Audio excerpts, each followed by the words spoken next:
So ngayon naman po, isasagot lang po tayo sa katanungan ng isa nating masugid na follower. So eto naman po ay tungkol pa rin sa labor. So ang tanong po niya is that, eto, nandito po sa taas. So medyo inalter lang po natin na ayusin lang natin para maayos din ang sagot natin.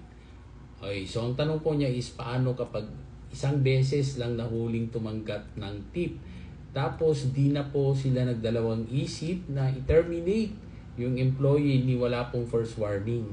Pinagpasa rin po ng clearance at naipasa naman po on time.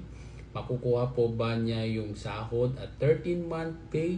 Ilang buwan po dapat ang process ng pagkuha ng last pay? So, ang sagot po natin dyan, parang may nararamdaman po tayo na mayroong tinatawag na illegal termination, but we will discuss it later on. So, ang pag-usapan muna natin kung legal ba ang termination dahil sa isang beses na pagtanggap ng tip. So, eto depende sa company policy. So, may mga kumpanya na may zero tolerance sa pagtanggap ng tip, lalo na sa retail at food industry. Pero mahalaga, dapat may due process bago mag-terminate. Ayon sa labor code at jurisprudence, meron po tayong tinatawag na twin notice rule. So yung first notice, merong written notice stating the allegation. So pangalawa po dyan is yung administrative hearing or yung pagkakataon ng empleyado para magpaliwanag.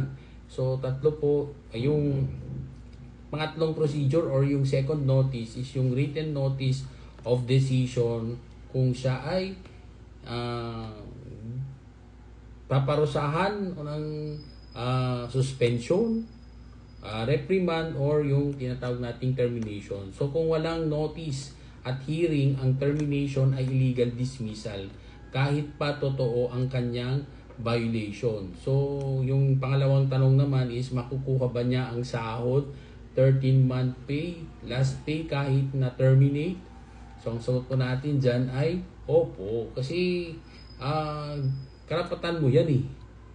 So yung huling sahod, yung final salary, yan yung bayad sa lahat ng araw na pagtatrabaho bago yung effectivity ng iyong termination. So pangalawa po dyan is yung inyong tinatawag na 13-month pay.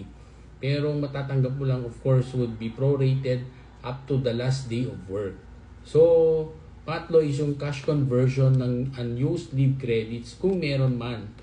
And of course, other benefits earned bago ang termination. So lagi pong tatandaan na hindi maaring pagkait ng kumpanya ang anumang nakuha na or naipon niyang benepisyo kahit na-dismiss siya. So pangalawa is yung kailan lang pwedeng hindi ibigay. Kung may kailangang bayaran o isoli ang empleyado sa kumpanya, or yung merong mga company property na nasira, pwedeng i-deduct mula sa final pay pero hindi pwedeng i-withhold ng walang basehan. So gaano katagal ba bago makuha ang last pay? Ayon sa DOLE Labor Advisory Number 06-2020, dapat maibigay ang final pay within 30 days mula sa date of separation or termination, maliban na lang kung may ibang napagkasunduan. Ito ang standard na sinusunod ng DOLE.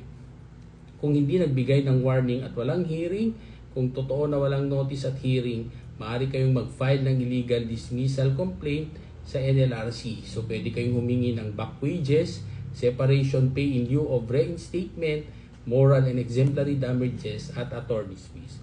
So I hope maliwanag po yan. So Attorney Kid Castro po, panatag ang loob ng taong may alam. Hanggang sa muli.